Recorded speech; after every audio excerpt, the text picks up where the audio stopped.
Juan Ramón Caridad, responsable de GAM Investment en España. Juan Ramón, buenos días. Muy buenos días, un placer.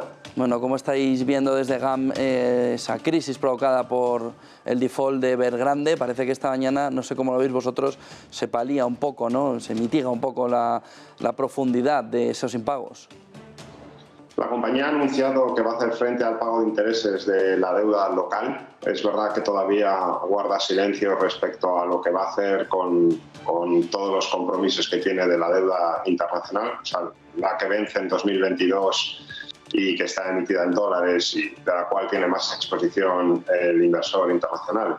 Pero todo el proceso de Evergrande, por supuesto que si uno ve el volumen de deuda y los niveles de apalancamiento, 300 billones es una cantidad mastodóntica, pero también es verdad que si uno hace cierto tremendismo, China tiene 3 veces más de deuda que Estados Unidos, que la propia deuda de la constructora. Y lo que para nosotros es más importante, en agosto de 2020 ya el gobierno chino avisó a todas las constructoras, Evergrande incluido, que tenían que cumplir 3 reglas. No tener más del 70% de pasivos respecto a los activos, tener menos deuda que el equity y tener más liquidez que los vencimientos a corto plazo.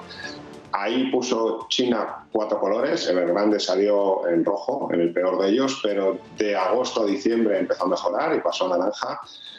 ¿Y qué quiero decir con esto? Que es algo que el gobierno chino ya viene mirando, que en mayo del año pasado, de este año hizo un stress test a todos los bancos para ver qué tipo de deuda tenían del sector inmobiliario y por lo tanto no es una sorpresa, es algo que nosotros percibimos que desde Beijing está muchísimo más controlado, monitorizado y vamos a decir que dimensionado que lo que muchas veces se pretende hacer ver cuando se hacen comparaciones para nuestro juicio totalmente desproporcionadas con lo que ocurrió en Lehman.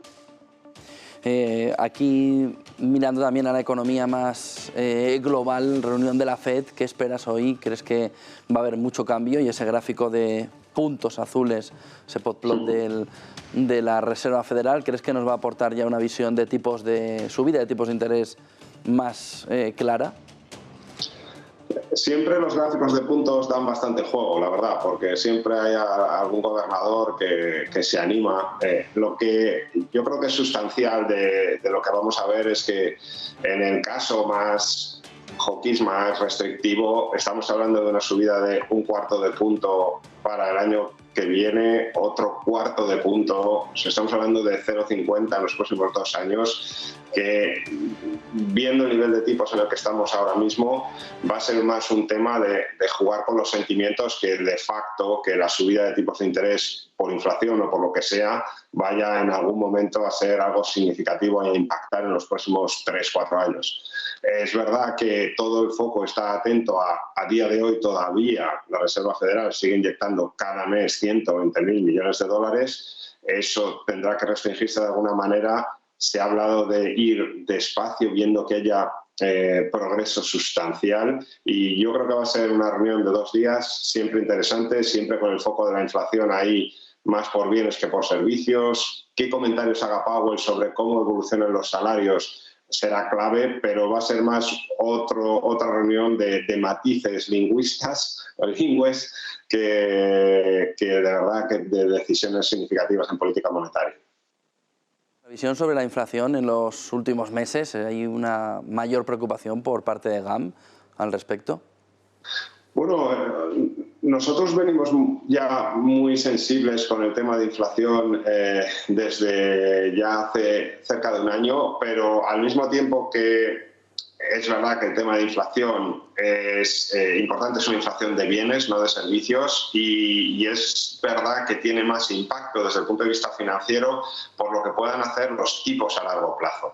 Es mucho más una oportunidad de los inversores para a través de fondos global macro que se beneficien de la positivización de curvas, más que una amenaza a los crecimientos, porque cuando tenemos inflación con crecimiento, que a día de hoy todavía los crecimientos siguen siendo muy bollantes, a pesar de que las expectativas se reduzcan un poco en Estados Unidos, en China, en Europa, pues al final subidas de inflación que vienen acompañadas con crecimiento a día de hoy y sobre todo que no van a provocar incrementos de los tipos de interés a corto plazo significativos, pues Por supuesto que esperamos que la inflación siga subiendo hasta final de año, por supuesto que lo que está ocurriendo con el petróleo en la temporada de huracanes y con el gas va a apretar muy mucho los datos de inflación y que vamos a ver inflación significativa alta, pero no podemos perder la perspectiva que a 2022 las expectativas son mucho más bajas y que no vale decir que la economía va hacia robotización, automatización y digitalización y pensar que los trabajadores vamos a tener una capacidad de fijación de salarios muy alta respecto a los niveles pasados. ¿Qué otros factores, qué otras claves veis ahora mismo desde GAM, Juan Ramón, en el panorama, en la fotografía del inversor que debería tener encima de la mesa?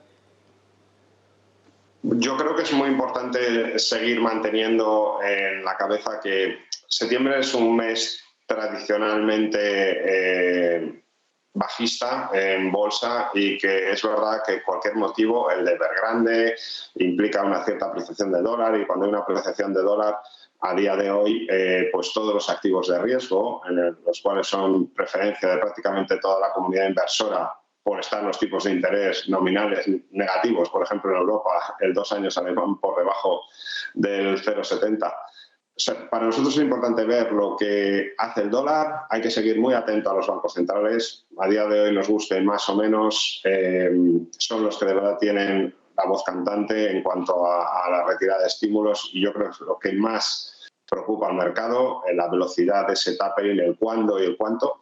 Y luego lo tercero es que hay que acostumbrarse a unos datos de China y de Asia más flojos por comparables en términos anuales, porque China viene enfriando su economía, viene restringiendo la velocidad a la que acelera el crédito desde finales del año pasado. Y por eso no debemos tanto echarle la culpa ni a la variante Delta ni a Evergrande de lo que ocurre en China. China trata de enfriar su economía para estabilizar crecimientos, para no sobrecalentar su economía y no generar más diferencias sociales. Y también es muy importante tener en mente que en 2022 el gobierno, o sea, China tiene Congreso Nacional y que eso marca muy mucho la actuación del gobierno de Pekín. Juan Ramón Caridad, responsable de GAM Investments en España. Buen día y buen negocio. Gracias, Juan Ramón, por acompañarnos. Un placer.